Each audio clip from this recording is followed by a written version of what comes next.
Vous êtes, mesdames et messieurs, sur NCA, la nouvelle chaîne africaine, et bienvenue à vous dans Frontal, votre rendez-vous qui vous plonge au cœur de l'actualité politique sur le continent. Avril 1994, avril 2024, 30 ans. Il y a 30 ans, la folie meurtrière s'est emparée d'un pays, d'un peuple qui a basculé dans l'horreur. 800 000 morts en seulement 6 semaines. Nous sommes au Rwanda. Les victimes de ce drame sont essentiellement de l'ethnie minoritaire, les Tutsis. La communauté internationale n'a pas pu empêcher ce drame. Le diplomate ghanéen Kofi Annan, alors secrétaire général des Nations Unies, secrétaire général adjoint des Nations Unies en charge des opérations de maintien de la paix, dira les yeux presque larmoyants que ce fut le plus cuisant échec de sa carrière. Mais le mal était déjà fait.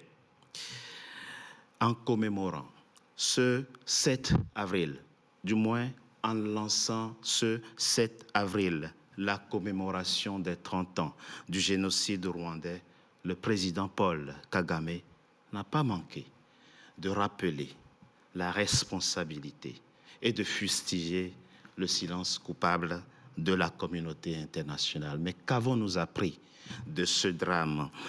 Comment se porte le Rwanda aujourd'hui? Les démons du passé sont-ils définitivement enterrés? 3 invités avec moi pour en parler. Madame Lénie Mouyakazi, vous êtes une rescapée du génocide perpétré dans votre pays, le Rwanda, il y a 30 ans.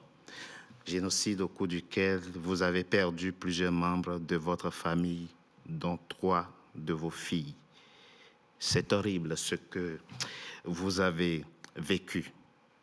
Vous êtes la présidente et fondatrice de l'association Toubéo Family, une association des rescapés du génocide vivant en France. Et vous êtes co-auteur de ce livre, Rwanda 1994, Paroles de rescapés, publié aux éditions L'Harmattan. Merci. Merci à vous d'avoir accepté notre invitation. Gratien Okendikiza, vous êtes un ancien officier de l'armée burundaise. Tutsi burundais, êtes-vous? D'une certaine manière, vous êtes un peu concerné par ce qui est arrivé à vos frères Tutsi de l'autre côté de la frontière. Grand soutien, êtes-vous, du président rwandais Paul Kagame. Merci d'avoir accepté notre invitation. Vous êtes également auteur du livre Trahison au Burundi. Et merci d'avoir accepté notre Merci Richard. Merci. Juste une petite parenthèse, je ne me revendique pas vraiment en tant que Tutsi. C'est oui, je sais, mais la précision valait la peine. Patrick Mbeko, vous êtes, écrivain spécialiste des Grands Lacs. Alors, quel regard portez-vous sur la commémoration des 30 ans lancée le 7 avril au Rwanda? On en parle au cours de cette émission. Vous êtes également écrivain et auteur de plusieurs livres, dont celui-ci, Stratégie du chaos et du mensonge, poker menteur en Afrique des Grands Lacs. Merci d'avoir accepté notre invitation. Commençons par vous. Madame Mouyakazi, lorsque ce 7 avril, le président Paul Kagame allume la flamme du souvenir du mémorial de Gisozi à Kigali et lance ainsi la commémoration pour plusieurs mois des 30 ans du génocide rwandais. Quel sens cela avait-il pour vous, vous qui êtes une rescapée de ce drame? Je corrige d'abord parce que le génocide a une appellation. Ça s'appelle génocide perpétré contre les Tutsis. Ce n'est pas le génocide des Rwandais. J'ai dit génocide des Tutsis, bien sûr. Oui. C'est ce que j'ai dit, oui. Et ce qui m'a fait la journée du 7, c'est il y a 30 ans que j'ai vécu ça. Il y a 30 ans que j'ai vécu l'horreur. Et j'ai trouvé important à commémorer, à se souvenir des nôtres, pour leur donner leur place, même s'ils ne sont plus. De se souvenir de la période horrible qu'on a passée et de toujours parler des nôtres, parce qu'ils ont vécu avec nous et c'était des personnes vivantes qui ont été atrocement massacrées.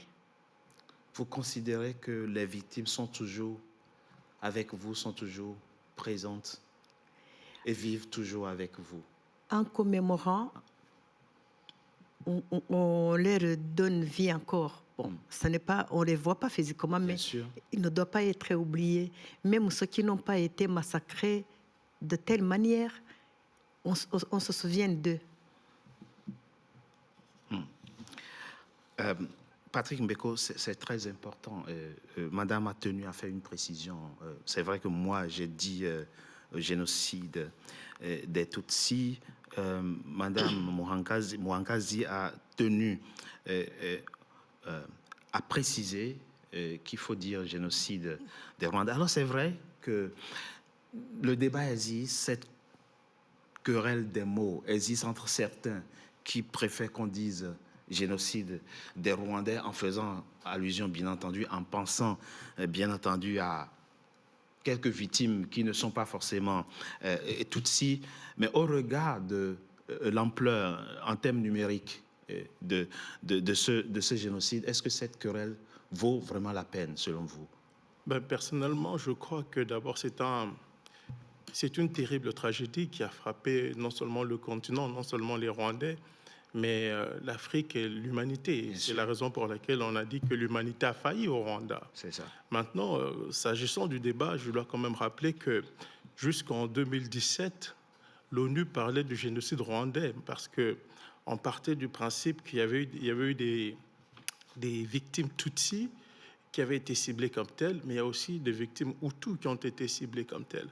Et c'est la raison pour laquelle les premières résolutions des Nations Unies parlaient du génocide rwandais. Et d'ailleurs, on parlait des massacres des Tutsis et des Hutus dits modérés. Oui. Et donc ça, c'est le mot. Et il y a eu, de mon point de vue, une politisation de l'enjeu qui a fait qu'en 2017, l'ONU a dû, sans vote, il faut rappeler, il n'y a pas eu de vote, il n'y a rien eu, à la demande du président Kagame, en tout cas du Rwandais, des pressions qui ont été exercées sur les Nations Unies pour qu'il y ait une forme de réqualification de la dénomination génocide rwandais pour génocide des Tutsis. Mais pendant ce débat-là, il y a eu deux interventions très importantes qu'il faut relever, qui sont celles de la représentation américaine à l'ONU et de la représentation britannique.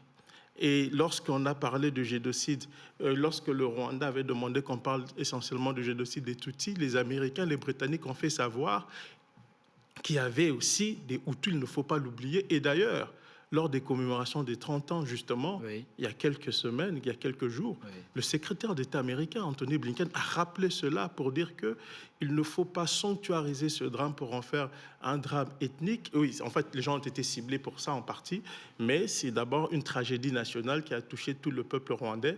Et d'ailleurs, je veux conclure là, il y a même un groupe auquel on ne parle pas beaucoup, auquel on ne pense pas souvent, ce sont les Touaregs qui ont aussi été massacrés et que l'ONU reconnaît dans l'un de ses rapports à l'époque. Mais aujourd'hui, on parle essentiellement, et si vous regardez aujourd'hui toutes les dépêches de presse depuis quelques jours, on parle de génocide des Tutsis et des Hutus modérés. Moi, personnellement, je ne suis pas très d'accord avec l'expression Hutus modéré, mais on pourra y revenir. Mais c'est un drame de mon point de vue qui a touché autant les Tutsis, les Hutus que les Touaregs. Gratien Okendikiza, pour que ceux qui sont étrangers au drame dont nous parlons ici comprennent rapidement comment tout ça est né. Vous êtes un officier de l'armée burundaise, je l'ai rappelé. Nous sommes le 6 avril 1994. Le président rwandais Juvenal Habyarimana et son homologue burundais Cyprien Ntaryamira sont à bord d'un avion, un Falcon 50, qui devait atterrir à Kigali. Un missile est lancé, l'atteint de plein fouet. Les deux décèdent avec les membres de l'équipage. Le 7 avril, c'est-à-dire le lendemain, le Rwanda bascule dans l'horreur. Des informations que vous avez aujourd'hui, qu'est-ce qui s'est passé le 6 avril? Qui a tué Juvenal Habyarimana? Bon, tout d'abord, je vais rectifier une chose. Bon, on parle le génocide. Quand on dit génocide rwandais, Tutsi et Hutu modérés, d'abord, excluons. S'il n'y avait pas de génocide, s'il n'y avait pas les Tutsis tués, s'ils avaient tué que les Hutus modérés, on ne parlerait pas de On est génocide. totalement d'accord. De ce point de vue. Oui, cela veut dire que finalement, le génocide concerne, quand on parle de génocide, c'est-à-dire qu'on tue tout le monde, les enfants, les femmes, les hommes. Ça s'est passé contre les Tutsis. Sur les barrières, on tuait tous les Tutsis. Donc, ça veut dire que le génocide concerne les Tutsis. Comme par exemple, on peut dire que personne n'oserait dire qu'il y a eu un génocide allemand ou français parce qu'ils ont tué les Juifs. On dit toujours que c'est un génocide contre les Juifs parce qu'on a tué les Juifs, mais il y a... Non, en Allemagne, c'est différent. C'est Oui, l'État. oui. C'est l'État. C'est l'État, Oui, c'est l'État justement, mais ouais. même au Rwanda, c'était préparé. Ouais. Alors, revenons à la question que vous posez. Oui, c'est comme ça que le drame a commencé et qui justifie aujourd'hui qu'on fasse cette émission. Alors, je vais vous dire, moi, oui. de qualité d'ancien officier, je reste toujours officier, j'étais au Rwanda plusieurs fois. Oui. J'ai même j'ai écouté la thèse du juge Bruguère, d'ailleurs, qui est complètement écarté par un autre juge. J'étais au Rwanda, j'étais sur la colline Masaka. On dit, à cet endroit-là, ça a été tiré. J'étais voir l'avion où l'avion s'est écrasé. Oui. Et j'ai constaté que c'était impossible de tirer sur un avion à ce moment-là et que l'avion continue son chemin jusqu'à côté juste du lieu de résidence du président. Il n'y a pas eu de missile tiré? Non, je vous explique. Okay. Je parle d'endroit. D'accord. Donc, ils disent que c'est les gens du FPR certains disent, mais la thèse est déjà balayée parce qu'Abdul, qui disait que le témoin, le fameux témoin du juge Bruguère, qui était au FPR, il n'a jamais été au CND, il n'a jamais été à Kigali. Ce n'était même pas un militaire. C'était un infirmier. Lui-même qui reconnaît qu'il a été induit en erreur. Mais Dieu, son âme, il est mort. Mais en réalité, qu'est-ce qui s'est passé? Les missiles, il y a 2 missiles qui ont été tirés, un qui l'a raté. Les missiles ont été tirés du Kankanombe, à côté, juste pas loin, où résidait le colonel de Quintin, un colonel français qui formait l'armée française. Et en ce moment-là, c'est un autre missile qui a été tiré. Et du coup, quand l'avion est tombé, finalement, ils ont interdit même les gens de la mine noire pour venir chercher. Par contre, si on revient en arrière, le colonel Bagosora, qui était le directeur de cabinet au ministère de la Défense, oui. Il avait dit 2 jours avant que si Abiyarimana se rend à Dar es Salaam pour signer les accords, que son avion va être abattu.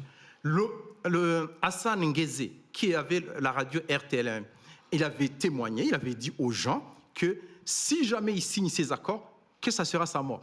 Et les gens qui ont commis le génocide, qui ont commencé à tuer les Tutsis en premier, oui. Contrairement à ce que les gens disent, ce ne sont pas les miliciens, ce sont les militaires du Kankanombe, des paracommandos, qui sont sortis en premier pour commencer à tuer donc, les Tutsis. De tout ce que vous nous racontez, Gatien, Odikinkiza, qui est finalement tué le président Juvenal Abiyarimana? C'est lui qui a tué, bien sûr, c'est dans le camp du président eux-mêmes qui ont tué le président parce que le président... Pensez-vous? Oui, bien sûr, je suis convaincu. Il y a même des preuves. C'est un Hutu qui a tué un autre président Hutu? Oui. Oui, parce qu'il ne voulait pas... Pour faire porter la responsabilité aux Tutsis? Non, parce qu'il ne voulait pas que les accords soient mis en application. Ah, ça n'avait rien à voir avec les Tutsis? Mais non, au départ, il ne voulait pas. Il y avait 2 choses. C'est pour ça d'ailleurs que le général Sabimana a été obligé de partir avec le président, parce que le colonel Bagosora voulait qu'il parte avec le président pour qu'il meure dans l'avion. Et d'ailleurs, même pour revenir de Dar es Salaam, il ne voulait pas embarquer. C'est le président qui l'a presque forcé. Et de Sok, il voulait que celui-là, son général Sabimana, il ne voulait pas un génocide.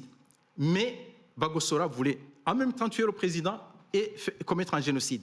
Et de ce fait, celui qui s'opposait, il a été envoyé sans le savoir. Bon, il le savait, mais il a su après. Alors, avant que je ne vienne à vous très rapidement, puisque vous êtes dans une posture où nous sommes obligés de bien respecter votre douleur, puisque de la douleur, vous en avez, madame.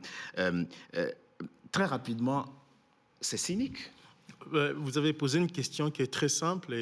De considérer que les Hutus pour tuer leur propre frère ou tout pour faire porter la responsabilité, le chapeau au Tutsi. C'est une thèse qui est véhiculée dans les milieux du FPR, du président Kagame. Mais vous avez posé une question, il n'a pas répondu à votre question. Il a dit beaucoup de choses, mais il n'a pas répondu à votre question.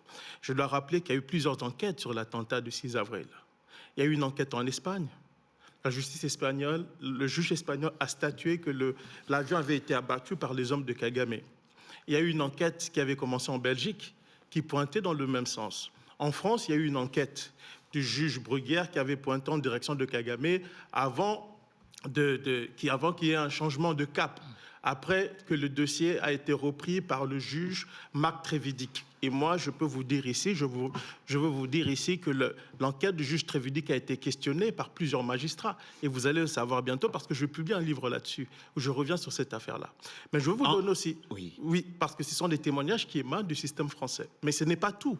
Il y a aussi le témoignage des gens qui ont travaillé avec le président Kagame, qui étaient ses compagnons d'armes. Je parle ici de feu Patrick Karegeya, qui était le patron des services de renseignement du FPR, mais aussi du colonel Kayumba Nyamwasa, qui était le chef d'état-major de l'armée de Kagame, et qui ont clairement dit que l'avion a été abattu par les éléments de leur propre armée et que l'ordre venait de Kagame. Maintenant, deuxième chose qui est très importante, parce que si on pose la question de l'attentat, il faut comprendre ceci. Pourquoi l'enjeu de l'attentat est important? Oui, c'est important de comprendre ça. Justement parce que, selon les Nations Unies, l'attentat du 6 avril constitue l'élément déclencheur du génocide. Oui. Donc il y a un lien de cause à effet entre les responsables de l'attentat et les crimes qui ont été perpétrés par la suite. Et c'est la raison pour laquelle ce dossier est devenu très sensible, a été très, très politisé. Mais si on part du principe, comme l'a dit la procureure du TPIR, le tribunal pénal international pour le Rwanda, Madame Carla Del Ponte, qu'est-ce qu'elle a dit? S'il s'avère que c'est le FPR qui a abattu l'avion, l'histoire du génocide devra être réécrite. C'est ça le vrai enjeu. Et c'est la raison pour laquelle, quand vous posez la question de savoir qui a abattu l'avion, les gens commencent à dire tout et son contraire. Et je veux finir par dire une chose. La chose la plus étonnante de cette affaire, parce que la justice française a remis en question le postulat du juge Bruguière, mais la justice française a dit qu'il y avait un non-lieu. Donc on ne sait pas. Donc, imaginez pendant 20 ans, la justice française, qui a été très politisée dans cette affaire, pendant 20 ans a enquêté pour nous dire au final qu'on ne sait pas qui a battu l'avion. Et pourquoi Kigali, pourquoi Kagame ne s'offusque pas, puisque si ce sont les Hutus qui ont abattu l'avion, donc ce sont eux, en fait, qui ont déclenché le génocide, comme il le dit. Mais pourquoi Kagame ne hausse pas le ton? Mais on peut poser à l'inverse. Mais la question... D'abord, le juge Trévidic, le dernier, il a bien statué comme quoi ça a été abattu. L'avion est... Bien sûr. Il a bien dit. Il a bien dit, il a fait des analyses balistiques. Le tir, même ceux qui défendaient le tir de Massacre ont changé d'avis. Avez-vous lu le rapport balistique? Ont changé d'avis. Oui, bien sûr. Bien sûr, je l'ai lu. La raison pour laquelle je pose la question, c'est parce que dans le rapport balistique, le juge Trévidic ne tranche pas. On est dans les hypothèses. Et toutes les personnes qui défendaient la thèse. Moi, j'ai appris un peu de la balistique. Je suis capitaine de l'armée. Je reste sur le rapport. Est-ce que le rapport dit que ce sont les Hutus qui ont abattu l'avion? Si. Est-ce que le rapport le dit? Ils disent bien, ça a été tiré du camp. Non.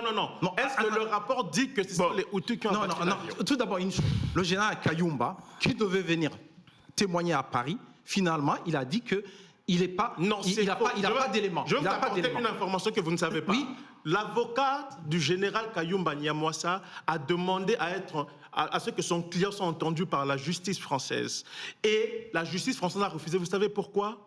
Parce que le monsieur qui avait été nommé par Sarkozy pour faire sauter le dossier de l'attentat s'appelle monsieur Bernard Kouchner, qui est un ami de Paul Kagame. Quand Bernard Kouchner devient le ministre des Affaires étrangères du président Sarkozy, il met en place une task force composée de madame Charlotte Montel, de monsieur Contini, qui va devenir ambassadeur de France au Rwanda, et d'un autre diplomate, et de madame Sylvie Pand, qui est une magistrate. Et au moment où l'avocate de Kayumba Nyamwasa demande à la justice française d'entendre son client, la France refuse. Vous savez pourquoi? Parce que Madame Charlotte Montel était à cette époque-là nommée secrétaire à l'ambassade de France en Afrique du Sud et elle va faire sauter le dossier. Non, monsieur, vous avez tort parce que la justice française n'a pas eu l'autorisation. Le juge n'a pas eu l'autorisation d'aller en Afrique du Sud pour enquêter, pour poser les questions à Kayumba Nyamwasa. Et Kayumba Nyamwasa, au moment où il devait venir, il y avait toutes les autorisations. Il n'est pas venu. Je peux faire une petite révélation? Il n'est pas venu. Je peux vous faire une petite révélation ici, sur le plateau? Monsieur. Moi, si vous permettez... Non, finissez très rapidement. J'ai la fille David, j'ai une copie de la fille David du général Kayumba Nyamwasa sur l'organisation de l'attentat.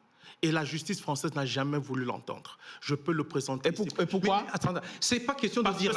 Parce que quand Sarkozy est arrivé au pouvoir, il s'est engagé à se rapprocher du Rwanda et du président Kagame. Et l'objectif était de faire sauter le dossier de l'attentat qui avait été monté par le juge. Alors très rapidement, avant que madame ne prenne la parole. Alors, en criminologie ou dans une enquête pénale, on pose la question à qui profite le crime. Pourquoi les Tutsis quel intérêt auraient-ils eu à abattre l'avion du président Parce que Kagame voulait s'emparer du pouvoir par la force. Si en cas d'élection, Kagame n'allait pas le gagner parce que le Rwanda, on s'est été fracturé ethniquement. Donc la mathématique ethnique allait plaider en faveur des Hutus qui sont majoritaires. Et donc le président... là, vous supposez des élections. C'est une hypothèse. Mais c'est l'hypothèse, mais en même temps, il faut savoir, il ne faut pas dire que c'est... Absolument. Mais on reviendra sur Kagame, je vous dis, même les gens qui sont au CND, les militaires qui étaient au Parlement, le soir, il y avait les gens de Minoir qui étaient là. Ils n'ont pas bougé.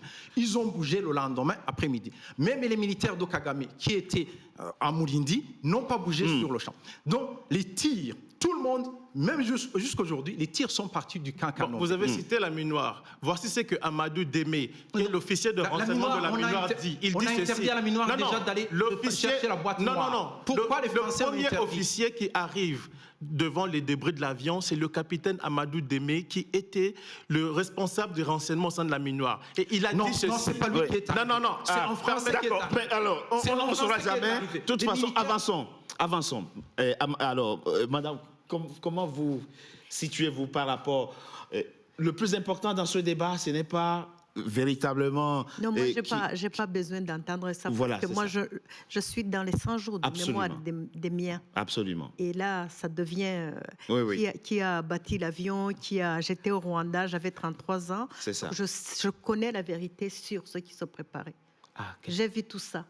Donc, je ne veux pas entendre des formations. Oui, d'accord. Donc, je préfère ne pas rentrer dans ce débat. Bien sûr. Nous, on va continuer. Oui, donc, moi, je pense que c'était pour rendre hommage. Bien sûr, absolument. Et respecter la mémoire mais c'est ce que nous allons faire. D'1 million de Tutsis presque 1 million de qui ont Tutsis. été massacrés. Absolument. Et c'est ce que nous allons faire. Je suis totalement d'accord avec vous. Bien sûr. Ouais. Et moi, personnellement, je veux vous dire, moi, je compatis avec tous les Rwandais, qu'ils soient Tutsis ou Tuétois. Et d'ailleurs, le livre que je veux publier, madame, je le dédie à 2 rescapés Tutsis. 2. Ouais. Parce que j'estime que ce qui s'est passé au Rwanda est quelque chose qui fait honte à l'espèce humaine. Les gens ont fait preuve d'une animosité qui ne s'explique pas 30 ans plus tard.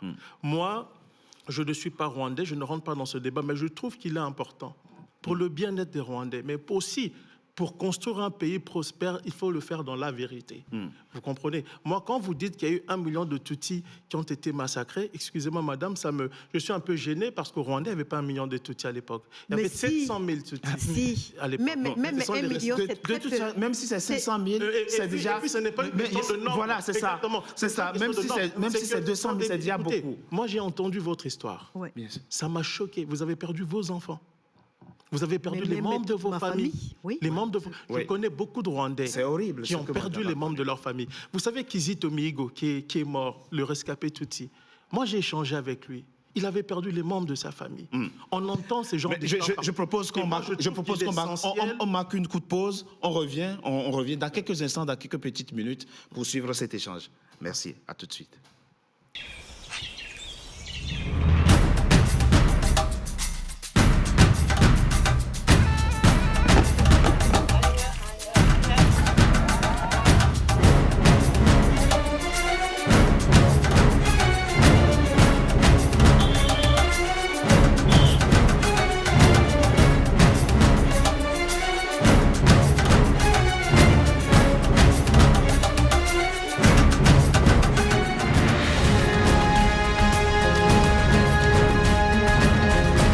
NCA, la nouvelle chaîne africaine. Deuxième partie de notre émission consacrée à la commémoration des 30 ans du génocide des Tutsis. Mes trois invités sont toujours avec moi. Patrick Mbeko, vous étiez en train de nous expliquer comment et combien vous compatissez aussi et surtout à la douleur des rescapés de ce drame dont nous sommes en train de parler et drame dont l'étendue, au fond, nous interdit moralement d'entrer dans cette spéculation qui, normalement, ne respecterait plus finalement la mémoire de certains. Je suis d'accord. Moi, je crois que, et comme je le disais tantôt, moi, Madame Onyakazi, quand je vous ai entendu présenter sa brève biographie et ce qui lui est arrivé, moi, ça m'a choqué. Mais oui. C'est le cas de beaucoup de Rwandais, des centaines de milliers, voire des millions de Rwandais. Et donc, moi, je crois que on peut avoir un débat sain et je suis mal à l'aise quand on essaie de politiser ou de faire de la récupération autour de cette histoire. Parce qu'il s'agit de vies humaines et personnellement, je crois que l'on soit rwandais ou pas, les victimes Tutsi, Hutu et Tutsi de ce génocide ne méritent pas que l'on adopte de telles postures. Mais puisque vous êtes géopolitologue et que vous avez des connaissances assez solides en histoire, oui. Il y a quand même qu'il faut revenir à la genèse de la coexistence des groupes ethniques au Rwanda. Dans les années 50, vers la fin des années 50 jusqu'en 94, l'ethnicisme au Rwanda a provoqué le départ en exil de beaucoup de Tutsis. Non, je veux corriger. Il y a eu une révolution Hutu en 59. Oui. Qui a fait beaucoup de victimes Tutsis. C'est ça. Et beaucoup sont allés en exil dans les pays voisins. Oui. On ne peut pas oublier ça. Hein. C'est important de le rappeler. C'est le terreau qui a alimenté toutes les formes de haine. Ce n'est pas le terreau. Mais on ne peut pas oublier ça parce que ça fait partie de l'histoire tragique du Rwanda. C'est ça. Mais il faut en même temps rappeler que la révolution de 59 est le produit d'un système de servage qui régnait au Rwanda avant. C'est ça le problème. Pas les colonisateurs. Non, parce que le Rwanda était une monarchie qui était dominée par des Tutsis, et dans lequel les Hutus étaient considérés, entre guillemets, comme des citoyens de seconde zone. Et lorsqu'il y a eu la révolution sociale, elle a été violente. On s'est attaqué aux Tutsis, qui était la monarchie qui était là et qui est tombée. Par la suite, il y a eu des tentatives de retour des Tutsis en exil qui ont mené des attaques contre le Rwanda, qui se sont soldées encore une fois par des pogroms contre des Tutsis qui n'avaient rien demandé, qui étaient au Rwanda. Et beaucoup sont allés en exil aux Zaïre, dans plusieurs pays. Ça, c'est un fait. Et puis, vous avez eu un régime qui est arrivé, qui s'était montré assez dur à l'égard des Tutsis. C'est un fait que personne ne peut nier. Et c'est d'ailleurs à cause de ces tensions ethniques couplé à des tensions ethniques au niveau régional, parce qu'il y avait aussi des dissensions entre les Tutsis nord et du Sud, qui va mener au coup d'État de 73 du président Habyarimana. Mais de 73 à 90, je dis 90 parce que ça, c'est l'année de la guerre lancée par les exilés Tutsis qui s'étaient regroupés au sein du FPR contre le Rwanda, le 1er octobre 90. Mais entre 73 et 90, il n'y a aucune trace de programme contre les Tutsis. Et ça, c'est la documentation scientifique vérifiable. Ce qui n'atténue pas ce qui se passe maintenant. Est-ce que vous savez ce qui se passait entre 73 et 90 ? J'arrive. Le massacre j'arrive. Oui.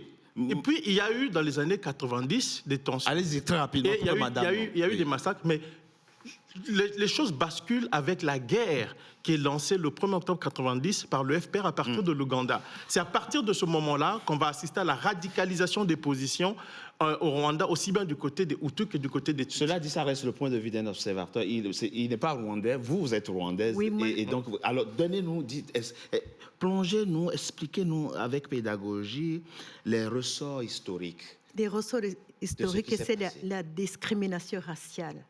Comme il parle à partir de 1959, 60, 63, 73, il y a eu des Tutsis qui ont été massacrés. Exactement. Il y en a qui ont fui. Les Tutsis n'avaient pas droit aux études, ils n'avaient pas droit au travail, ils n'avaient droit à rien. Et ça, c'est très fort. Ça aussi, on ne peut pas dire que c'est Macheté qui est visible seulement. Il n'y a pas que les machettes. On tue à petit feu. Et ça, c'est en quelle année, ça ? Moi-même, je suis victime je sais qu'il y avait des quotas, de la chasse de l'école. à mon collège en 1973. J'avais 12 ans. Mon père fut emprisonné. L'avion n'était pas encore, l'avion d'Abiyarimana n'existait pas. Non. Donc, il y a une histoire que vous devez maîtriser de ce qui se passait au Rwanda. C'est ce que j'ai dit, maman. Ce n'est pas quelque chose qui est arrivé en 1990. Parce qu'en 1990, ce sont des réfugiés qui voulaient rentrer chez eux, qui avaient négocié pour rentrer chez eux. Nous, on était des citoyens rwandais, mais qui étaient attaqués parce que la PR a attaqué le Rwanda, parce que l'armée a été créée en Ouganda et que ces gens voulaient regagner leur pays par force parce qu'ils n'avaient pas eu l'autorisation de rentrer. Et il y a un détail aussi qui est important qu'il faut relever. C'est que, parce que ce qu'elle dit est vrai, c'est que quand elle dit, et c'est pour ça que j'ai été précis dans les dates, j'ai dit de 59 à 73, il y a eu des programmes anti-Tutsis. Mais souvent, il y avait aussi, c'est parce qu'il y avait des attaques des Tutsis de la diaspora contre le Rwanda, leur pays d'origine. Mais au-delà de ça, il y avait quand même un sentiment anti-Tutsi qui était entretenu par le président qui est en place. Ça, c'est un fait. Quand il y a le coup d'État de 73, ça change un peu. En réalité, de 73 à 90, la rivalité n'est pas entre les Tutsis et les Hutus. C'est entre les Hutus du Nord et les Hutus du Sud. Et ça, c'est un élément qu'on n'apporte pas dans la compréhension des événements. Le sentiment anti-Tutsi va revenir à partir de la guerre menée par les exilés Tutsis contre leur pays d'origine le 1er octobre 90. Mais entre 73... il faut bien qu'ils reviennent dans leur pays. Mais exactement, il y avait des discussions. Il y avait de ce point de vue, il n'y a pas de souci. C'est très clair, c'est documenté. Mais de 73 à 90, on ne dit pas souvent que ce ne sont pas les Tutsis qui sont marginalisés, même s'il y a des quotas, ce sont les Hutus du Sud. Parce que le président qui était en place après l'indépendance, c'est un Hutu du Sud. Celui qui fait le coup d'État en 73 à Biarimana, c'est un Hutu du Nord. Donc il y avait en fait un enjeu régional qui ne dit pas son nom et qui va se matérialiser après la guerre du FPR. Vous savez pourquoi? Parce que ceux qui vont soutenir le Kagame, le FPR, ce sont les Hutus du Sud. Non. Beaucoup de Hutus du Sud, et ça d'ailleurs, l'une des personnes qui me le confie... Vous savez, attendez, vous savez qui me le confie? Attends, Richard, vous savez qui me le confie? C'est le directeur de cabinet du président Abiyarimana, M. Enoch Ruigira. C'est lui qui me le confie et c'est soutenu par la littérature aujourd'hui. Mais, comme je dis ici... Avant que madame prenne la parole, il y a quelque chose de vrai. Ce que vous dites, c'est que pendant les génocides, par exemple, à Butare, vers le sud, il y a eu moins de génocides. Ils n'ont même pas commencé dès le départ. Exactement. Il a fallu l'intervention de celui qui était le président intérimaire. Juste, il a été là-bas pour dire qu'est-ce que vous attendez, vous. Ce qui fait que... Mais cette façon de marginaliser, ils avaient déjà marginalisé les Tutsis. C'était fini. Mais c'était un problème entre les Hutus et les Hutus du Nord, les Bakiga et les Banyanduga. C'est ça? Mais c'est que justement, on disait que les gens du Sud ressemblent aux Tutsis. Dans la tête, c'était ça, le physique qui marquait tout. Ils étaient assimilés aux Tutsis. Non, moi je pense que c'était beaucoup plus complexe.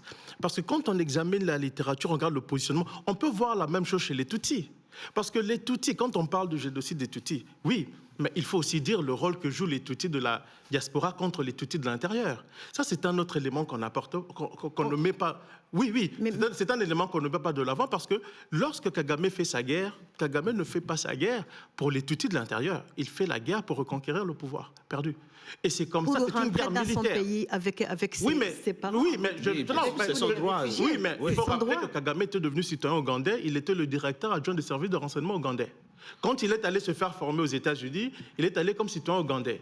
Quand il décide de faire la guerre contre ce pays, il redevient rwandais. Il était d'origine rwandaise. Oui. Mais quand ils font la guerre au Rwanda, quand ils viennent, même quand ils abattent l'avion du président Abiyarimana, les premières victimes, moi j'ai été surpris, et je ne veux pas vous tout mettre sur la table parce que c'est un travail sur lequel c'est un travail qui va être publié bientôt, mais les premières victimes, contrairement à ce que l'on raconte, c'est d'abord les Hutus de l'opposition. Vous savez pourquoi? Parce qu'eux représentent une alternative crédible en cas d'élection. Et c'est ce qu'on va neutraliser. Une fois qu'on neutralise, et ça c'est une militante de droits de l'homme qui me dit, M. Mbeko, ils ont massacré tous les Hutus de l'opposition, les leaders Hutus. Quand ils finissent, ils se tournent vers les Tutsis, ils commencent à massacrer les Tutsis. Non, il y avait des enjeux, du pouvoir qui transcendaient. Non, il y a juste ce que vous dites. Cela veut dire qu'il y avait les gens, il y avait le président du Sénat, il y avait les gens qui devaient accéder au pouvoir. C'est ça. Donc, ils ont commencé par éliminer ces gens. Les gens se disent, ils ont commencé par les Hutus. Non, ils ont commencé, oui, bien sûr, par les Hutus, mais qui pouvaient accéder légalement, notamment le président de la Cour constitutionnelle, le président du Sénat, tous ceux, les modérés qui pouvaient empêcher de faire le génocide, ils ont été éliminés. En fait, c'était une façon de les éliminer. Juste, comme j'ai la parole, juste un petit point. Là, quand on parle des Hutus et des Tutsis au Rwanda, on a l'impression que les gens qui sont de Ce ne sont pas des ethnies différentes. C'est une seule ethnie, en fait. C'est pardon? C'est une seule ethnie, en réalité. Exactement. Ce ne sont pas des ethnies. On a l'impression que c'est des gens qui viennent ailleurs. Exactement. Alors, je vais vous étonner. J'ai acheté une thèse de doctorat ici en France, qui a été faite par un monsieur qui s'appelle Nyagahene, un grand historien rwandais, qui a été publié en France. Il y a des statistiques. Le président Kagame, il est du clan des Beiga. Exactement. Abeiga. C'est un sous-clan, un sous-groupe. Un sous-groupe. Alors, le clan Abeiga, 75% des Beiga sont des Hutus. 25% sont des Tutsis, dont Kagame. C'est-à-dire que si on prend le clan de Kagame, le clan, c'est-à-dire qu'ils ont l'arrière-arrière-grand-père. C'est ça, bien sûr. Si on prend le clan de Kagame, c'est un clan Hutu. Je vais vous étonner encore. Abiyarimana, son père, c'était Byungula, son arrière-arrière-grand-père. Et Museveni, c'était Gisita. Et les deux, Byungula et Gisita, avaient le même père, Mateke. Et d'ailleurs, même dans le cabinet du président. Du président Abiyarimana. Oui, il s'appelle Mateke. Oui. Et donc, du coup, les deux sont des frères. C'est-à-dire que ce sont des cousins éloignés. Mais la fracture est intervenue. La naissance des Hutus et des Tutsis, ça, c'est intervenu en 1345 avec un roi qu'on appelle Chirimarugwe, parce qu'il fallait faire une guerre. C'était une façon de promouvoir. Mais en fait, la réalité, c'est ceci. Tout ce qu'il dit vous permet de comprendre une chose. Mal de l'histoire du le conflit de Rwanda. Vous allez nous apporter des correctifs. C'est important que vous nous. Et vous savez, la première question, pourquoi l'ONU parle du génocide rwandais au début? Et là, vous allez comprendre pourquoi, par rapport aux explications qui sont données. Parce qu'en réalité, le conflit n'est pas ethnique, il est politique. Et si vous voulez comprendre ça, il suffit d'écouter tous les observateurs. Mais pourquoi? Mais on ne peut pas exclure sa dimension ethnique. Il y a eu. Attendez, il y a ceci. Le conflit est politico-militaire et l'ethnie va devenir un élément opérant. C'est-à-dire qu'on va l'instrumentaliser de tous les côtés. Les Hutus vont instrumentaliser l'ethnie, les extrémistes Hutus et les extrémistes C'est un facteur subsidiaire. Exact, qui va être instrumentalisé. Et c'est pour ça, et c'est la raison pour laquelle d'ailleurs, quand vous observez aujourd'hui, je vais vous donner un exemple simple. Aujourd'hui, Richard, qui sont les adversaires les plus résolus du FPR? Ce sont les exilés Tutsis qui étaient avec Kagame. Et qui sont aujourd'hui au sein du RNC, le Congrès national rwandais. Madame Ouakazi n'est pas d'accord avec vous. Parce que alors, je ne suis pas d'accord parce que vous voulez parler de l'histoire du Rwanda en tant que quelqu'un, comme si vous étiez rwandais. Moi, je ne peux pas être d'accord avec toi. D'accord. Avec vous, pardon. Allez-y. Parce que vous dites que ce n'est pas un conflit ethnique. C'est un conflit ethnique où chaque Hutu paysan, il possède une arme pour tuer son voisin, son ami, son parent, sa femme. Ça, c'est pas politique. C'est vraiment la haine. On a tué des Tutsis parce qu'ils l'étaient, madame, j'ai dit ça. Il y a des Hutus, des extrémistes. Si vous rentrez ça dans la politique, nous, on ne voit pas. Mon voisin n'était pas politicien. Madame, c'est important ce que dit, madame. Moi, je vous explique en tant que scientifique. Ça, c'est que vous imaginez que quand on est un étranger, on transforme les choses telles que l'on veut. Madame, je vous donne un exemple. Mais je pense qu'il vaut mieux, oui. Kizito Mihigo, qui est rescapé comme vous, a fait une chanson dans laquelle il dit: oui, les nôtres ont été massacrés, les Tutsis, mais il est temps de reconnaître aussi que les autres ont été tués. On l'a assassiné. Oui, j'arrive. Mais quand je parle de la dimension politique, je ne dis pas, je ne néglige pas l'ethnie. Attention. Ah, mais c'est important de le préciser. J'ai bien dit ceci. Oui. Vous avez deux groupes qui se font la guerre. Le conflit, il est politico-militaire.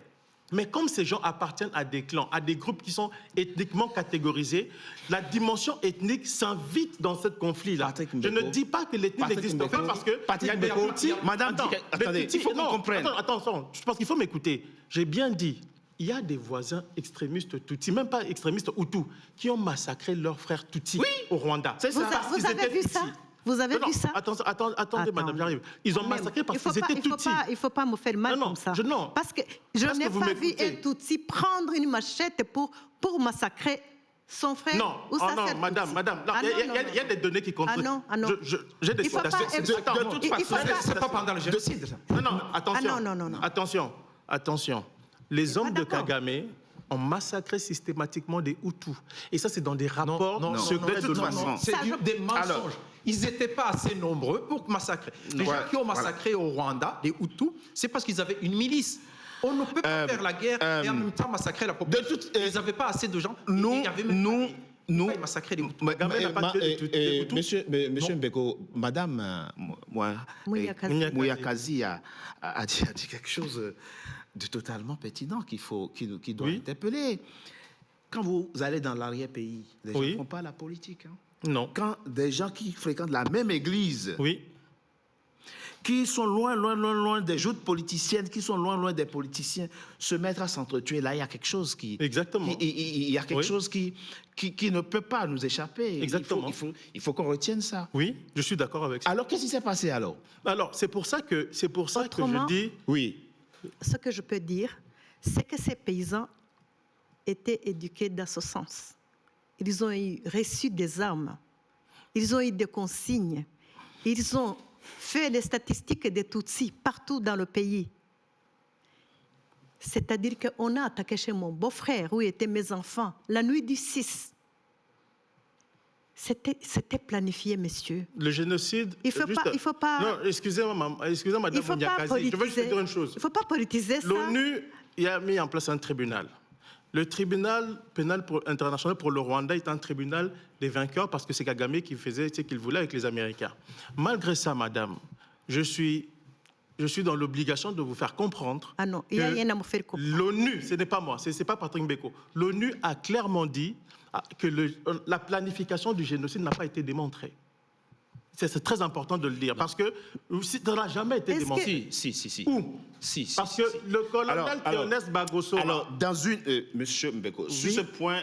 Allez-y, je vous écoute. Vous êtes penché sur...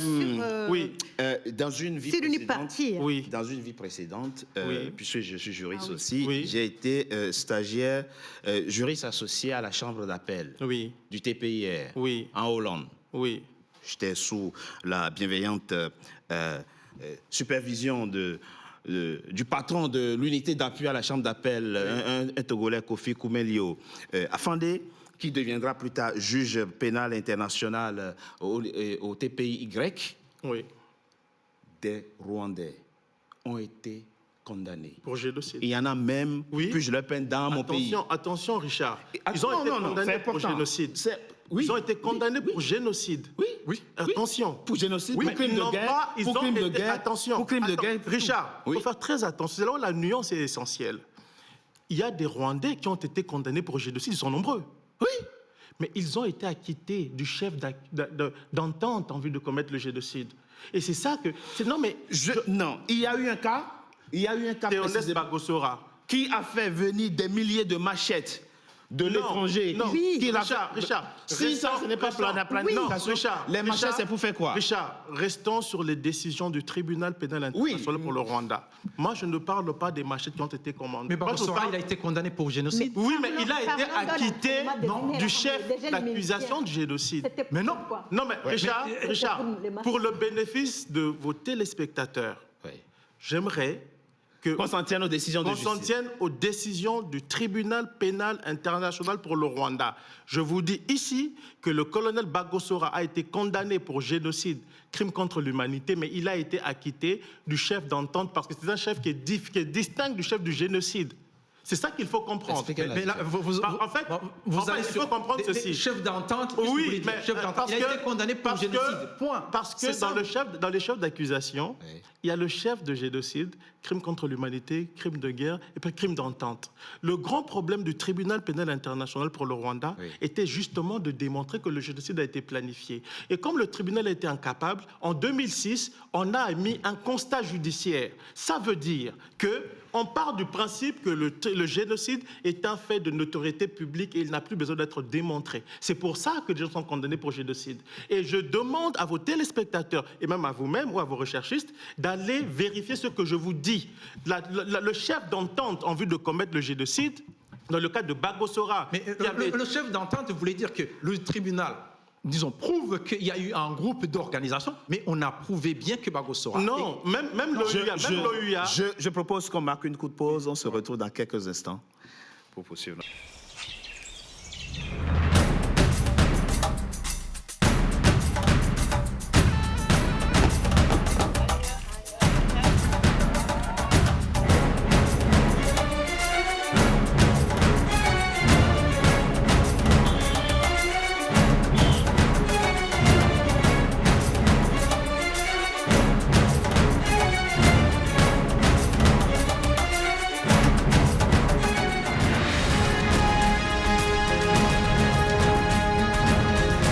NCA, la nouvelle chaîne africaine.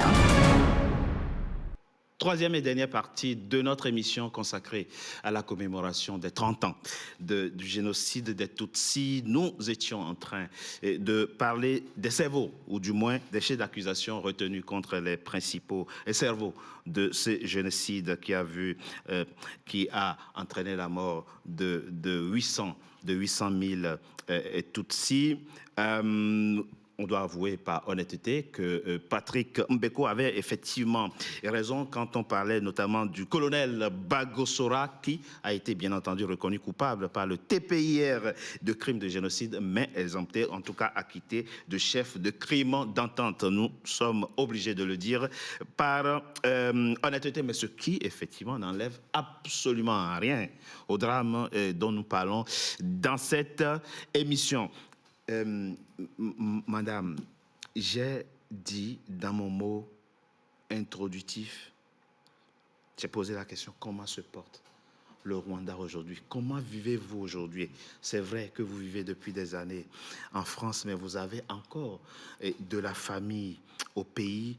Comment les Rwandais, toute ethnie confondue, vivent aujourd'hui les uns avec les autres? Est-ce que vous avez réussi à transcender ce qui vous a tant divisé et qui vous a fait tant de mal? Au Rwanda, les gens vivent bien. Ils cohabitent. Surtout que tout a été revu. Il n'y a plus d'ethnie au Rwanda. Aujourd'hui, il n'y a plus de carte d'identité qui porte la mention Hutu, Tutsi ou toi. Ça n'existe plus. Est-ce que vous êtes au courant qu'on avait des cartes d'identité comme ça? Ou c'est préciser l'ethnie d'appartenance? Toute pièce d'identité devait porter mention ethnique. Et les enfants nés de l'union des deux? Oui. Comment? Très bonne question. L'ethnie du père. C'est l'ethnie du père. C'est une très bonne question que vous posez, pardon, Charles, parce que, vous savez, dans l'histoire du Rwanda, moi, je le dis très sincèrement, autant je compatis avec Madame Onyakazi, autant je ne suis pas d'accord avec elle quand elle sanctuarise pour en faire un drame exclusivement Tutsi. Et c'est ça la contradiction. Mais parce que on dit qu'il n'y a plus de chef. Je parle de ce que j'ai vécu. Oui, je comprends. Mais je sais que le matin, le soir du 6, après, quand on a abattu l'avion de Habyarimana, tout de suite des barrages devant les maisons des Tutsis, n'est-ce pas? Pourquoi les Hutus ont pu fuir jusqu'au Congo, jusqu'au Cameroun, jusque dans... Ils ont été massacrés au Congo, les Hutus. Mais je veux dire une chose, Madame Onyakazi. Moi aussi, j'aurais aimé qu'une partie de ma famille aille au Congo, qu'ils puissent avoir des rescapés qui vont jusqu'en Europe. Je comprends, Madame Onyakazi. C'est vrai. Je comprends parfaitement. Parce qu'ils étaient protégés. Non, je vous comprends. Moi, je vous dis, moi, je compatis avec vous, très sincèrement. Mais je vous donne un exemple. Mais je me demande abattu la famille du chanteur Corneille? Le père était Tutsi. Est-ce que vous étiez là, monsieur? C'est Corneille qui raconte l'histoire. Comme vous, Corneille écrit un livre sur l'histoire de sa famille, sur son histoire. Son père était Tutsi. Toute sa famille a été massacrée par les hommes de Kagame. C'est ce que Corneille dit. Et il n'est pas le seul. Vous avez aujourd'hui au Rwanda beaucoup de rescapés Tutsis qui se plaignent de ce qui se passe. Parce qu'en réalité, qu'est-ce que les recherches aujourd'hui, quand on voit émerger d'autres connaissances? Je ne veux pas mettre en doute ce que dit madame, mais on observe aussi au Rwanda aujourd'hui, parce qu'on dit que c'est un pays qui est uni. Non, le Rwanda n'est pas un pays uni. C'est un pays qui est sous la férule d'une dictature féroce. Vous avez aujourd'hui dans les 30 ans du génocide, un groupe, il n'y a que les survivants Tutsis qui ont le droit de commémorer. Les survivants Hutus et Tois, oui, il y a un droit. Mais les survivants Tutsis aussi, attendez. Monsieur, qui les empêche de commémorer? Ils ne peuvent pas commémorer tout simplement parce qu'on ne peut pas les reconnaître. Est-ce que je dois demander autorisation de me souvenir? Non, mais alors, Madame Ounyakati, vous connaissez la réalité de votre pays. Transcendons ce point. Il faut différencier. Je vais apporter une nuance. Parce qu'elle a dit tantôt qu'il n'y a pas de mention ethnique. C'est vrai que sous le président Habyarimana, il y avait des mentions ethniques. Oui. Aujourd'hui, on n'a pas. Mais les Rwandais savent qui est Tutsi, qui est Hutu. Et vous savez le fait de ne pas avoir la mention, déjà, c'est quelque chose. Attendez, dans un rapport confidentiel de l'ambassade des États-Unis à Kigali, envoyé au département d'État. Je sais que je suis en face d'un politicien. Moi, je suis venu vraiment pour rendre hommage. Oui, c'est ce qu'on va faire. Un diplomate américain dit ceci. Un diplomate américain dit ceci. Il dit, et je peux vous présenter ça parce que moi j'aime les preuves hors de tout doute raisonnable. Il y a le diplomate américain de l'ambassade des États-Unis qui soutient le Kagame, je rappelle. Ils disent, il faut faire attention parce que l'abolition de la mention ethnique ne change en rien le rapport de force et de pouvoir qui règne au Rwanda où les Tutsis... Ne serait-ce que sur le plan de la symbolique. Mais sur le plan de la symbolique... Sur le plan de la symbolique. Alors, c'est important, Gracien. Il faut dire une chose. D'abord, il faut dire une chose. Pourquoi ils mettaient la mention ethnique? C'était pour savoir qui est Hutu, qui est Tutsi. Je vous défie d'aller à Kigali, de me dire si tel ou tel est Hutu ou Tutsi. Là, je continue parce que vous avez besoin d'aller à Kigali parce que il suffit de traîner en France ici, vous allez savoir la communauté rwandaise est divisée entre ceux qui soutiennent le régime. Divisée sur le Hutu. Non, ce n'est pas soutenu. C'est pas la question. S'il vous plaît. C'est vrai, on a deux camps. Mais oui, c'est ce que je vais vous dire. Il y a des gens qui ont fui. Il y a des familles génocidaires qui sont ici. J'ose le dire. Comment? Ils ont peur. Ils ont peur d'abord d'approcher les autres. On ne les fuit pas, on voudrait bien même les voir. Vous êtes sûre, madame? Oui, bien sûr. Parce que moi, j'ai interrogé beaucoup. Oui. Si moi, je vous dis, moi, je suis chercheur. Moi, je ne vous dis partout. Moi, j'ai parlé là des Tutsis. Moi, la différence entre vous et moi, je vais vous dire, c'est quoi? Moi, je ne suis pas rwandais. J'ai la liberté de parler à tous les Rwandais sans complaisance. Et j'ai vu chez les Rwandais cette division. C'est la raison pour laquelle j'ai dit tantôt à Gracien, je n'ai pas besoin d'aller à Kigali. Je suis ici, je sais comment ça se passe. Moi, j'ai dit... Moi, ce que j'ai dit... Vous n'avez pas la vérité, vraiment. Moi, ce que j'ai dit... Chacun sa vérité. Vous ne pouvez pas... Gracien, avançons. Juste... On a des bourreaux. On a des gens qui sont venus ici en 1994. Après avoir massacré les Tutsis. Mais comment pouvez-vous traiter vos compatriotes du génocide alors qu'ils n'ont pas été punis ou jugés? Vous allez dire que des milliers... Parce que ceux qui sont partis, on n'a pas pu juger tout le monde. Alors je rappelle... Vous allez dire que des dizaines de milliers de Hutus rwandais qui sont ici sont des génocidaires? Je n'ai pas dit tout. Mais il n'y a personne qui le dit au Rwanda. Personne qui le dit. Des extrémistes Hutus. Personne ne le dit. Alors, je vais dire un mot. D'abord, ce que j'ai dit, d'abord, on ne peut pas les différencier facilement qui est Hutu et Tutsi. Et ce qui veut dire qu'aujourd'hui, au Rwanda, il suffit d'aller au Rwanda, discuter avec les gens, on peut revoir les gens. La fameuse dictature dont vous parlez, au Rwanda, quand on y va, on ne voit pas ces dictatures. Je pense qu'il y a beaucoup de pays, même y compris il y a même des officiers Hutus aujourd'hui. Bien sûr. C'est mélangé. Il y a même le ministre de la Défense. Le rapport américain dont je vous parle, justement. Non. Le rapport dit ceci. Pas de rapport vous avez à la tête, quand vous voyez un Hutu au Rwanda, dans des postes de responsabilité, la personne qui vient juste après est un Tutsi et c'est lui qui détient le vrai pouvoir. Ce n'est pas moi qui le dis. Ça peut être un rapport. Comment est-ce que on sait bien ce que les Américains sortent. Mais alors, mais dans tous les cas, on a les Hutus qui ont des... D'ailleurs, on les différencie même plus. On a les gens qui ont des fonctions. C'est une bonne chose. Il y a des militaires, y compris. Figurez-vous que le général Gwagafilita, qui était dirigeant du FPR, non, du FDLR au Congo, on l'a ramené au Rwanda, il a eu des responsabilités, il est resté général. Exactement. Il y a des gens qui sont venus, il y a des militaires, il y a beaucoup de militaires Hutus au Rwanda, et ce qui se passe au Rwanda, il y a un développement, il y a la liberté. Mais moi j'ai vu au Rwanda, Gracien, s'il vous plaît. critiquer les ministres.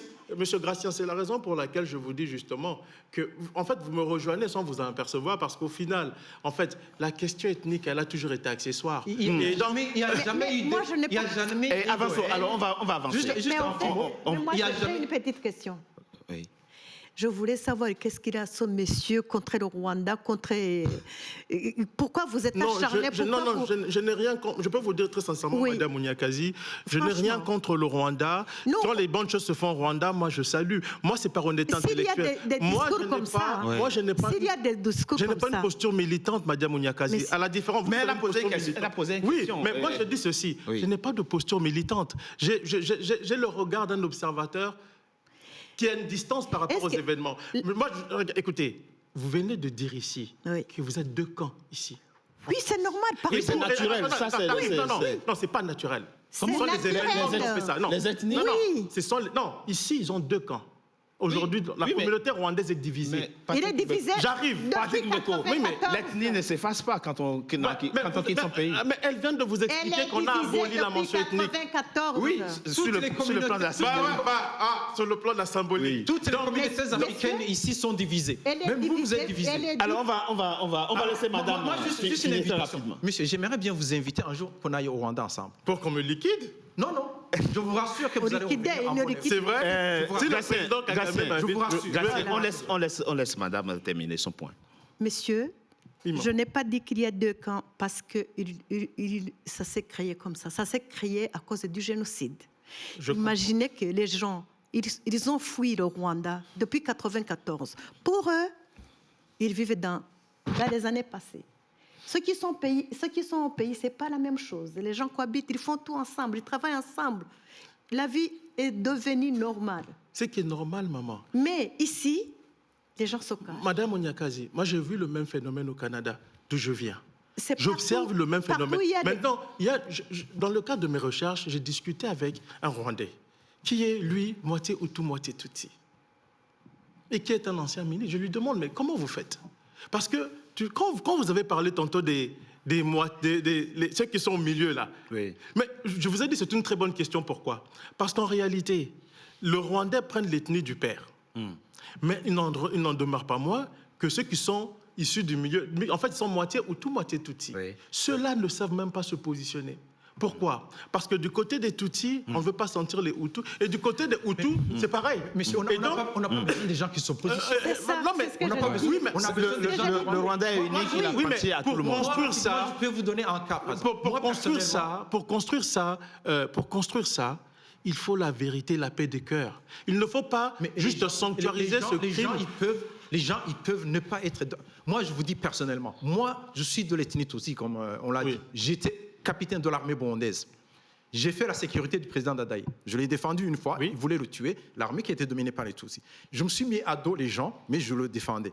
Je vous dis que le président Dadaï, qui était Hutu, il avait plus confiance en moi, plus qu'à ses... Exactement. Voilà. Mais oui, mais c'est justement, intéressant. mais c'est vrai ce qu'il dit. donc, C'est vrai, pourquoi? ils Parce m'ont disait que tout. la question Et même ethnique, pour le tuer, on elle a a toujours été... Regarde, Éloigné. regarde, On je a donne dû un exemple. on a dû l'éloigner pour Oui, mais pouvoir, ce qu'il tuer dit, le président. c'est pourquoi c'est fondamental. Allez au Rwanda. Mais Vous avez entendu parler des moi, miliciens? il ne m'a pas répondu. Non, Il va vous répondre. Non, Moi, je vais l'obliger à Maman, vous répondre. On parle des milices interamwe, ceux qui ont massacré beaucoup de Tutsis. Oui. Est-ce que vous savez que l'un des présidents des interamwe était Tutsi? Est-ce que vous savez ça? Non, qui Qui Vous ne savez pas que le président des interamwe était Tutsi? Qui Non, attendez. Vous ne savez pas que parmi les interamwe, il y avait des Tutsis? Je ne connais pas. Ben, je vous dis qu'il y avait des Tutsis. D'ailleurs, vous dites un cas. mais ça ne- Je vous cite un cas. Ça Au Canada. ça ne systématise Oui, rien mais du tout. justement parce que Quel est le je nom, vous donne le nom, ces exemples-là. le nom? Pourquoi? Pour vous dire que la question ethnique elle-même, elle a été instrumentalisée par des politiciens véreux. Mais c'est Que moi, ce moi, soit du côté des moi, Hutus moi, ou non, du le côté des président- Tutsis. Écoutez, Il est je pas- vous il est cite, pas je du vous tout cite, Tutsi. je Il vous est pas du cite tout Tutsi. un officier Tutsi de l'armée de Kagame. Le 7 avril, les massacres commencent. Quel officier, Il quel demande- officier déjà? J'arrive, il s'appelle Jean-Marie Mukombero, mais j'arrive. On lui dit, attends, j'arrive. Ah oui, Attends, je le connais. Je Oui. le connais. Parce qu'il est- Attendez, je vais le citer. Bon, ok, je vais le citer. Je ne dis pas Je vais le qu'il a citer. commis au Très Rwanda Oui. pour qu'il parte à Il l'étranger. dit, pour qu'il ils ont devienne- demandé, quand les massacres commencent, ils demandent, l'officier Tutsi, les militaires Tutsi demandent d'intervenir pour aller arrêter les massacres. Michombero demande à Charles Kayonga, qui est proche de Kagame. Kayonga lui répond ceci. Après avoir consulté Paul Kagame, il leur répondit qu'il fallait attendre que beaucoup d'atrocités soient commises et qu'elles soient connues de tous avant de les autoriser à sortir. Kagame s'est autoproclamé, ça c'est un autre qui dit, le sauveur des Tutsis, alors que c'est lui qui a rendu possible leur extermination et qui nous a même empêchés de leur venir au secours. Alors que nous avons... Non, j'arrive. Un autre, ce n'est pas... Il y a un autre, général Dallaire. Ah oui, le Voilà. Canadien. Quand j'ai demandé Romain. à Kagame d'aller directement à Kigali pour arrêter le massacre des Tutsis, il m'a répondu que s'il y avait un prix à payer, ce serait à ces Tutsis-là de les payer. Un autre, Jean-Paul Mugabe, qui dit « Kagame n'aspirait qu'à être l'homme fort du Rwanda, le sang des Tutsis et des Hutus modérés n'avait à ses yeux aucune importance. » Un autre, André Guichawa, chercheur ici en France, quelle que soit l'hypothèse stratégique qui a prévalu, relevant aujourd'hui que la version officielle de l'histoire rwandaise, accréditée depuis la fin de la guerre par le camp vainqueur, occulte un élément essentiel à la compréhension des événements.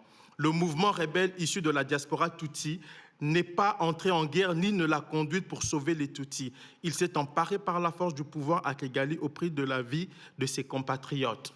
Pourquoi je donne ces exemples-là? Parce qu'on avait d'abord... Une chose. Je finis. Laisse-le finir. Pardon. Et puis tu prends la parole. Je finis. On n'a pas besoin d'entendre tout ça parce que c'est pas la vérité. Madame Ounyakazi, ce n'est pas moi. Ça, je cite des gens. Non. Pourquoi? Parce qu'on avait d'abord un conflit, je voudrais dire, qui était politico-militaire. Finissez vite. Et quand l'ONU a voulu intervenir, qui a demandé à l'ONU de quitter le Rwanda et a donné 48 heures à l'ONU pour quitter le Rwanda? C'est Kagame. Pas du tout. Mais d'abord, une chose. Non, je vais répondre une chose. On a une partie de la question que madame a posée. Oui. Madame disait pourquoi il est contre le Rwanda. Au fond, il n'est pas contre le Rwanda. Je ne suis pas contre le Rwanda. Madame Ounyakazi, moi je vous dis, il est plutôt contre moi le je suis président même, rwandais, je dis ici, je dis devant cette chaîne, moi je peux soutenir Madame Ounyakazi pour les Tutsis, pour lui montrer que je suis... Le général Dallaire, ce qu'il a dit, ce qu'il a demandé au président Kagame, c'est de ne pas intervenir tout de suite quand il y a eu l'attentat de l'avion. Bon, c'est pas ce qu'il dit. Oui, bien sûr, ça a été. Bon, ça c'est votre interprétation. S'il vous plaît, il faut le laisser. Et le Michombero, qui vous dit qu'il a demandé à Charles... Ils étaient à un niveau où ils ne pouvaient pas accéder à lui directement. Parce que lui, il commandait une région, donc il ne pouvait pas y accéder. Tout ce qu'il dit... Éthéogène Rudasingwa, qui est allé à New York. On ne peut pas parler de tout le monde. Éthéogène Rudasingwa qui était avec Non, mais s'il vous plaît, parce que Éthéogène Rudasingwa était le directeur de cabinet de Kagame. Ce que les uns et les autres disent ou disent, ça n'a pas d'importance. Les gens peuvent dire... Oui, il y a des constructions, mais en réalité, pour sauver l'armée, le FPR n'a pas commencé la guerre pour sauver les... Est-ce qu'aujourd'hui... Parce qu'il n'y avait pas des massacres, de génocide. Merci Gatien. Merci Gatien Roudikiza. Madame, vous savez, même quand on parle de la Shoah, vous avez des gens qui demandent de relativiser un peu les choses ne sont pas tout à fait passées comme ça. Donc c'est normal, ça fait partie de la dynamique, ça fait partie de la construction des faits historiques. Il faut l'entendre, il faut faire avec.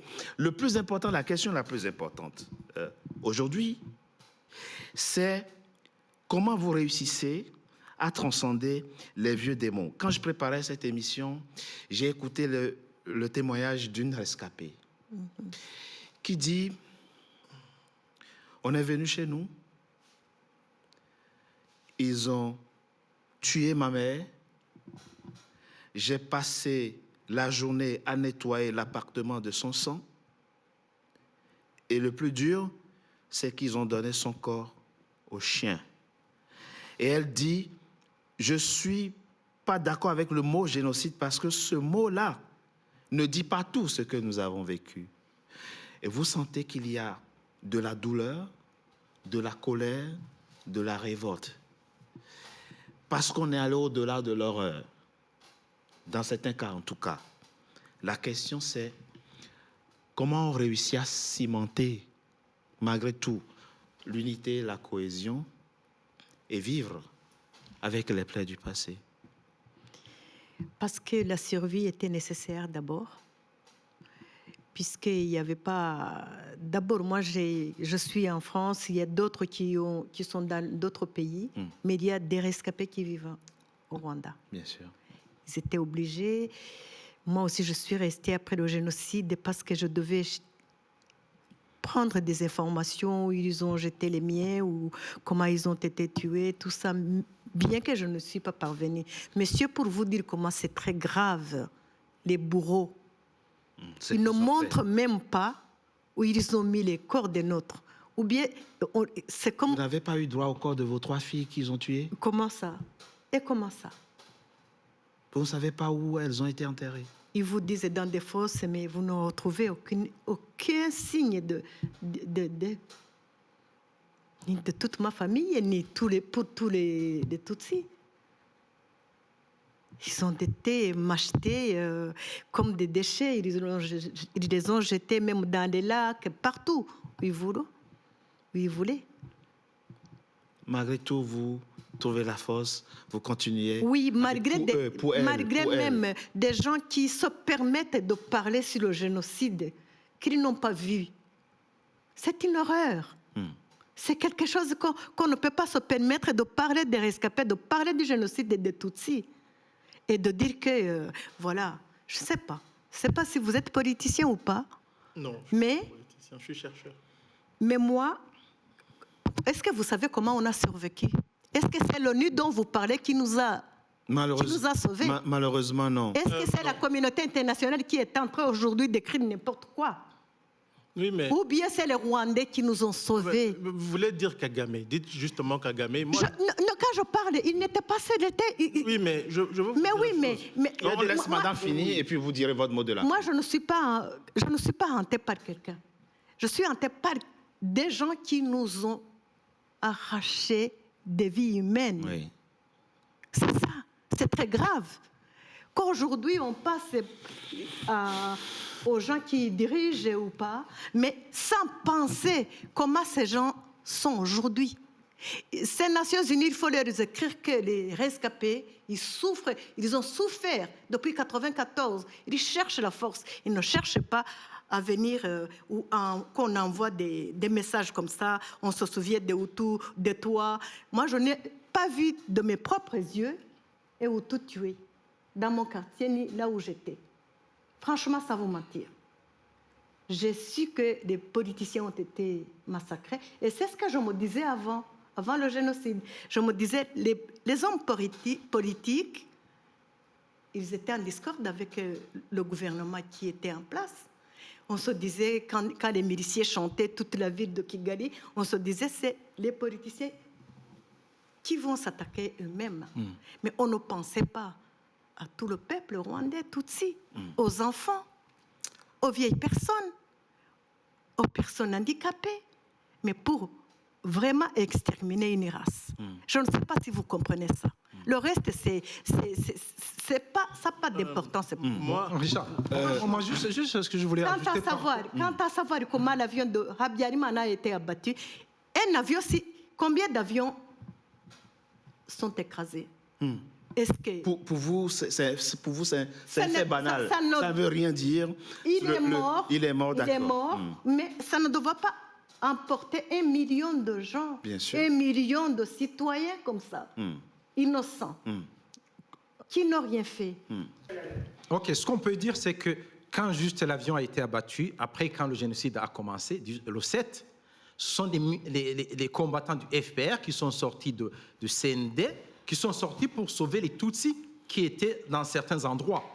Et le président Kagame, il a lancé ses forces le 7, dans l'après-midi, pour sauver beaucoup de Tutsis. Il faut dire qu'il a sauvé s'il n'y avait pas l'intervention du FPR. Si, par exemple, contrairement à ce que les gens disent, comme quoi il a laissé tuer les Tutsis, s'il n'était pas intervenu, même en force, parce qu'ils sont arrivés rapidement à Kigali, il y aurait eu beaucoup plus de morts. Donc, on doit vraiment reconnaître, quels que soient les gens qui peuvent juger, on doit reconnaître que l'intervention de l'armée, la rapidité de l'armée a sauvé beaucoup de Tutsis du génocide. Mais le point sur lequel je souhaiterais que vous nous apportiez votre analyse, c'est est-ce que nous sommes aujourd'hui en situation d'éviter ce genre de drame quand on sait que même 10 ans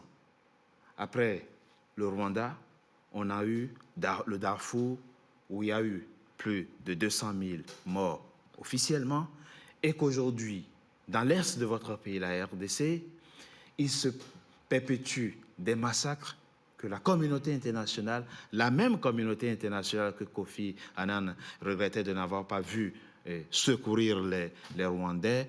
Est-ce qu'aujourd'hui, quelque chose a changé 30 ans après? La réponse est non. Tant que la réelle politique continuera à guider les décisions des États, je pense qu'on pourra revivre ces mêmes événements. Vous avez dit 10 ans après au Darfour, mais je vous rappelle que 2 ans après le génocide au Rwanda, les hommes de Kagame ont envahi l'est du Congo, ils ont massacré systématiquement les hommes, les femmes et les enfants, Hutus, et aussi les Congolais. Il y a un rapport de l'ONU qui s'appelle le rapport Mapping, qui parle d'un possible génocide. Dans le cas de Kagame, ce n'est pas tout ce que je vous dis ici, vous aurez remarqué, je ne vous ai pas donné mon avis à part mes analyses des questions. Je vous donne des points qui sont vérifiables et précis. Moi, je n'ai pas une posture militante. Non, moi, je ne suis pas venu ici pour défendre un camp ou un autre. J'observe et j'analyse avec la plus grande rigueur les faits. Je peux me tromper, bien entendu. Mais les faits restent les faits.